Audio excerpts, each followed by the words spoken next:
दिनों देश की राजनीतिक परिस्थिति नए रूप में सामने आ रही है। 2014 और 2019 के लोकसभा चुनाव में विपक्ष को धूल चटाने के बाद क्या भाजपा के लिए 2024 का आम चुनाव भी उतना ही आसान होगा, या फिर इस बार आने वाले 25 सालों का रोडमैप लिए भारतीय जनता पार्टी के लिए चुनावी विजय पताका फहराना कठिन होने वाला है।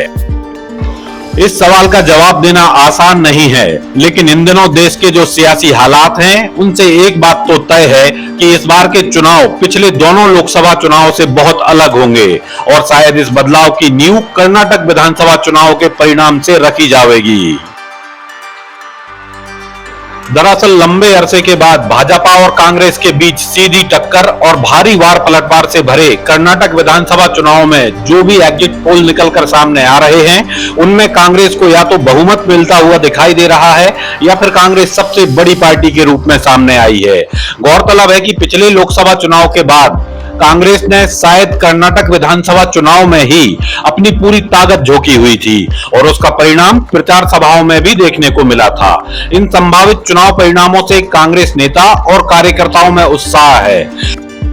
हालांकि कर्नाटक चुनाव परिणाम 13 मई तक तय हो जाएंगे, लेकिन आने वाले महीनों में महत्वपूर्ण राज्यों में विधानसभा चुनाव को देखते हुए ये परिणाम कांग्रेस के लिए संजीवनी की तरह काम कर सकते हैं। यदि कर्नाटक में कांग्रेस अपनी दम पर सरकार बनाती है तो यह उसके लिए बहुउद्देशीय राजनीति साधने का कारक होगा। मसलन 2024 के आम चुनाव में विपक्षी एकता बनाए रखने के जो प्रयास चल रहे हैं उसमें कांग्रेस दमदारी से अपना पक्ष रख सकेगी और मध्य प्रदेश, राजस्थान, छत्तीसगढ़ जैसे बड़े राज्यों में जहां कांग्रेस की स्थिति मजबूत है वहां कार्यकर्ताओं को बल मिलेगा और चुनाव से पहले दल बदलने वाले बड़े नेता कांग्रेस में ही अपनी जगह को मजबूत करने में ताकत लगाएंगे। मध्य भारत के प्रमुख 3 राज्यों मध्य प्रदेश, राजस्थान और छत्तीसगढ़ में राजनीतिक परिस्थितियां फिलहाल कांग्रेस के पक्ष में हैं। राजस्थान में तमाम अटकलों और उठापटक के बाद भी अशोक गहलोत की सरकार ने अपना कार्यकाल मानो पूरा कर ही लिया है, तो ओल्ड पेंशन स्कीम लागू करने जैसी कई लाभदायी योजनाओं के साथ जनता के मध्य अपनी छवि को भी संभाला है। भाजपा की ओर से शायद ऐसा कोई नेता नहीं है जिसने लगातार 5 साल तक सरकार का सदन और सड़क पर पुरजोर विरोध किया हो। हाँ, कांग्रेस के सचिन पायलट ही अशोक गहलोत सरकार के लिए एक बड़ी चुनौती साबित हो सकते हैं। फिलहाल राजस्थान के वर्तमान हालात जैसे बने हुए हैं उनमें विधानसभा चुनाव तक का अंदाजा लगाना संभव नहीं है। तो इसी प्रकार छत्तीसगढ़ में मुख्यमंत्री भूपेश बघेल सरकार के सामने कोई भाजपाई बड़ा चेहरा नहीं है। पूर्व मुख्यमंत्री रमन सिंह ने कभी भी तेज तर्रार विपक्ष की भूमिका नहीं निभाई। इसी बीच मुख्यमंत्री बघेल की छवि इन 5 सालों में बड़े और देशव्यापी मुद्दों पर अपनी दो टूक राय रखने वाले बेबाक नेता और गांधी परिवार के करीबी के रूप में बनी है। शुरुआती दौर में उन्हें घेरने वाले कांग्रेस नेता टी.एस. सिंहदेव भी लंबे अरसे से चुप दिखाई देते हैं और अब विधानसभा चुनाव तक हालात क्या होंगे यह देखना होगा, लेकिन अभी तो छत्तीसगढ़ में सब ऑल इज वेल ही नजर आता है।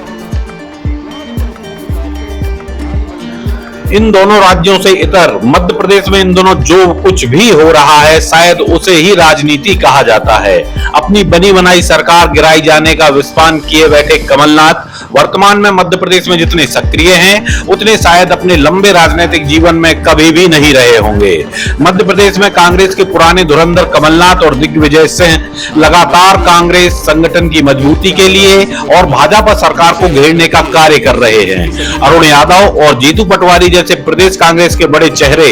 सरकार पर तीखे हमले कर रहे हैं, तो केंद्रीय मंत्री ज्योतिरादित्य सिंधिया की सहायता से फिर से सरकार में आई भाजपा सत्ता परिवर्तन के 3 साल बाद सिंधिया और सहयोगियों के कारण ही मुश्किलों में गिरती हुई नजर आ रही है।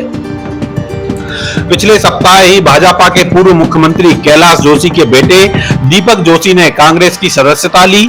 तो अन्य स्थानों पर भी सिंधिया खेमे की वजह से अपनी राजनीतिक विरासत में अतिक्रमण झेलने वाले बड़े भाजपाई कांग्रेस के संपर्क में हैं और खुलकर भाजपा संगठन और सरकार के खिलाफ बयानबाजी कर रहे हैं। कांग्रेस भी भाजपा की इस कमजोर कड़ी पर ही वार कर रही है और ऐसे प्रभावशाली नेताओं को किसी भी प्रकार से अपने पक्ष में करना चाहती है। इसके अतिरिक्त एक और महत्वपूर्ण बात मध्य प्रदेश में जो दिखाई देती है वह चुनावी साल में सरकार की घोषणाओं और योजनाओं का विपक्ष में रहते हुए न सिर्फ मुकाबला करना बल्कि आम जनता में उन योजनाओं के समानांतर घोषणाओं के विकल्प प्रस्तुत करना है। जैसे मध्य प्रदेश सरकार की महिला मतदाताओं को लुभाने के लिए लाई गई महत्वाकांक्षी लाडली बहन योजना के जवाब में कांग्रेस ने बड़े ही जोर शोर से नारी सम्मान योजना का शुभारंभ किया, जिसमें महिलाओं को 1500 रुपए देने के साथ साथ रसोई गैस सिलेंडर की कीमत 500 रुपए करने की घोषणा की गई। खास बात यह है कि घोषणा के साथ साथ महिलाओं से नारी सम्मान योजना के फॉर्म भरवाने जैसी औपचारिकताएं भी कराई जा रही हैं, जिससे मतदाता के मन में एक मजबूत विकल्प की जमावट हो सके।